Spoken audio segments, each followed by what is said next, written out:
what I want to do is give you a broad overview of all of the wars that France was in at this time, and then talk about in a little bit more detail exactly what Napoleon was up to and his role in either beginning or ending many of these wars. So you might remember from 1792 to 1797, you had your War of the First Coalition. First Coalition. And the players there were Prussia, Austria, and Great Britain. I'll just write Britain for short. And this was essentially started by the French. You might remember King Louis XVI was alive then. He supported the war because he thought that they would lose and maybe reinstate him, or that it would make him popular. The revolutionaries liked the war because they wanted to spread the revolution. And you might remember it ended at the Treaty of Campo Formio. Campo Formio in 1797, due mainly to Napoleon's victories in Italy. This was Campo Formio there. At that time, he was in charge of the Italian campaign, and the government of France at that time was the Directory, in power to a large degree because of Napoleon's ability to defend them. Then, from 1798, let me do this in a different color. From 1798 to 1802, you have the Second Coalition.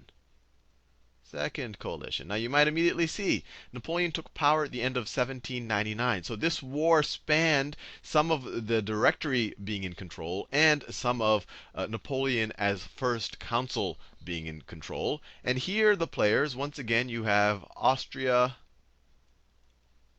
and Great Britain. They tend to be always at war with France at this period, especially Great Britain. And instead of Prussia, you have Russia.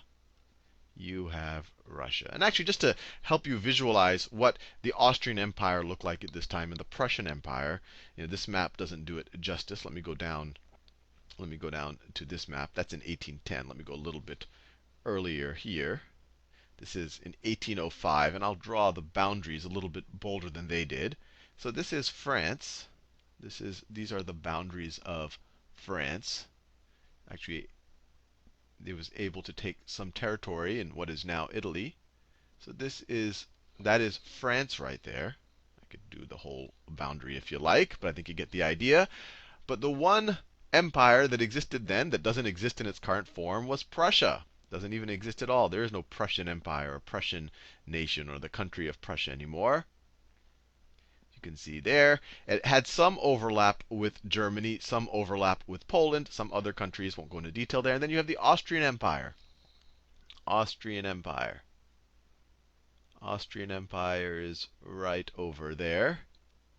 Right over there. As you can see, it encompasses much more than just the modern nation or country of Austria. And then you have the Russian Empire, which, give or take, looks not too different than Russia today. But the big difference between the world, and there's many differences, between the world now and the world then, was that there was no nation of Germany. You had a bunch of people speaking German, but they were divided into a bunch of small little states. This map doesn't show it. Some of them were under Austrian control. Some of them were under Prussian control. And this loose confederation of German kingdoms and states, this was called the Holy Roman Empire.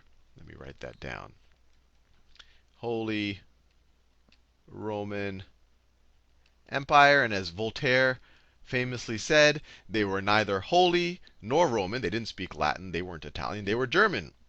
It wasn't holy. This wasn't, it wasn't controlled by a religious figure. And it wasn't an empire. It wasn't a tightly controlled state that was kind of expanding its boundaries. It was this loose confederation of kingdoms. So just that gives you a visualization of what the world looked like right then. So with that in mind, let me go back to my overview. My overview right there. And then the second coalition, it was ended, well, in 1801. 1801, you had the Treaty of Luneville. Once again, this was a defeat of the Austrians. mainly due to the military capabilities. Napoleon was now in charge of France, but he led once again an Italian campaign against the against the Austrians. This is his victory in Moreno right there. I'll go into a little more detail on that. And that essentially declared victory on Austria, allowed Napoleon to take more territory along the Italian peninsula. You can see it right there along the Italian peninsula right there. And then later he had the Treaty of Amiens with the British in 1802, and that really ended the coalition. I guess you could say the coalition ended in 1801 because Austria was out of it. Russia was kind of just passively observing. I mean, they participated, but they didn't really give or take or lose anything.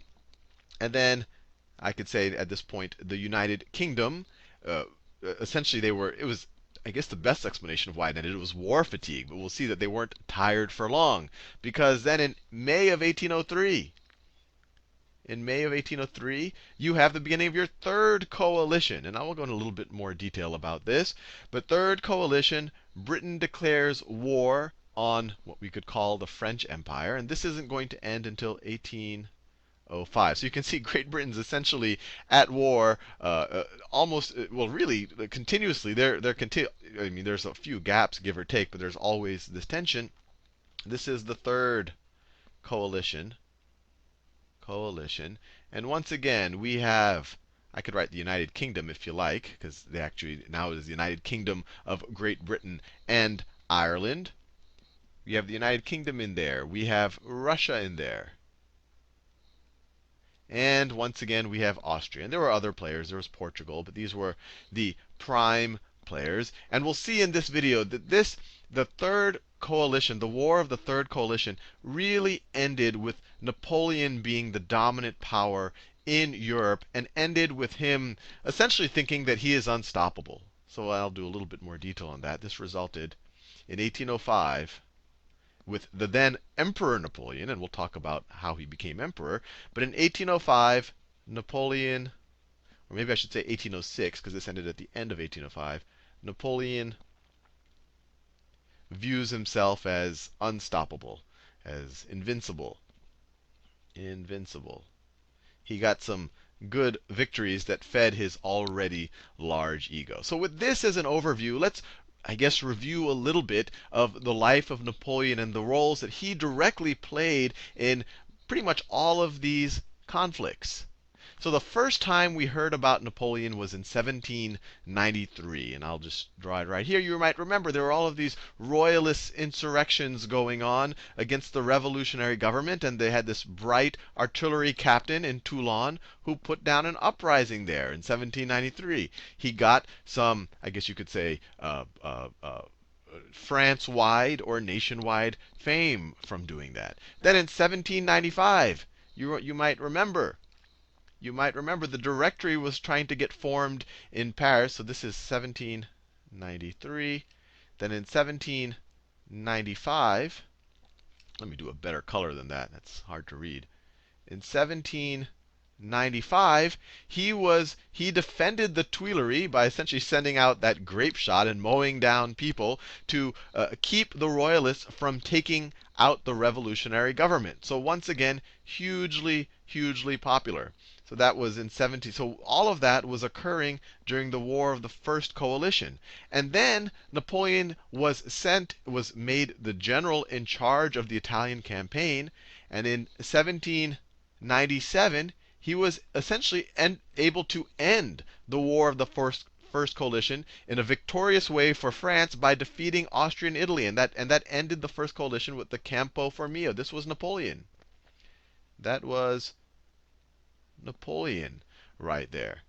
Then you might remember, okay, he's this hugely popular guy. He actually started publishing some newspapers, and he actually sent some military generals to put down further counter-revolutions on the part of the royalists. So he became even more and more popular. But the Directory was a little bit afraid of him at this point. So they said, hey, why don't you go do whatever you want? And that's when Napoleon, he left from Toulon, and he went to Egypt. He went to Egypt with his visions of grandeur, where he did all of the damage down there, and and killed and won multiple wars against the Ottomans in both Egypt and Syria. But unfortunately for him, his good friend Horatio Nelson destroyed his whole fleet in the Battle of the Nile. Horatio, let me write that in a darker color. So that is Horatio Nelson destroyed his entire fleet there. So they were stranded. In 1799, Napoleon was essentially able to abandon all of his troops and then come back to France on his own. So this is in 1799. Napoleon makes his way back to France. And then we saw in the last video, he takes power with two of the directors as the three consuls of France. But in short order, he is able to declare himself as first consul in 1799. This is hard to read. Let me do this. So in 1799, he is first consul and is essentially the dictator or the authoritarian ruler of France. But all of while this was happening, remember, this was all during the War of the Second Coalition. In 1798, he wasn't much help in that war. He was out in Egypt doing all of these silly things. They were at war with Britain. That's why Horatio Nelson went and destroyed his fleet. But even after he takes power at the end of 1799 or early 1800, they're still at war. So Napoleon, he decides to take charge. So he leads the troops across the Alps into Italy. Right here. And once again, this pattern is emerging.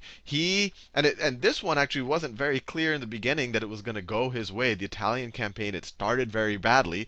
But eventually, he was able to win against, once again, the Austrians at the Battle of Marengo and Hohenlinden. I know I'm probably not saying all of these well.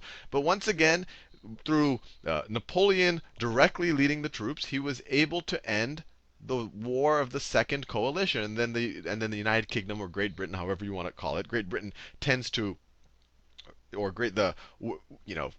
many times when people use the word Great Britain, it's referring to the entire United Kingdom of Great Britain and Ireland. If you wanted to be formal, Great Britain refers just to the island of Great Britain that has England and Scotland and Wales on it, while this is Ireland. But I don't feel like keep repeatedly saying the United Kingdom of Great Britain and Ireland, which was now united in the early 1800s. I'll just keep saying Great Britain. But there was just fatigue. So the war essentially ended with Great Britain as well. This is, as we said before, this was the Treaty of Amiens. But very, very, very short-lived peace, because then in 1803, with Napoleon still in power, the third coalition formed. And in the next video, we're going to see exactly how Napoleon was able to once again be victorious over these powers to become, essentially, in his mind, invincible.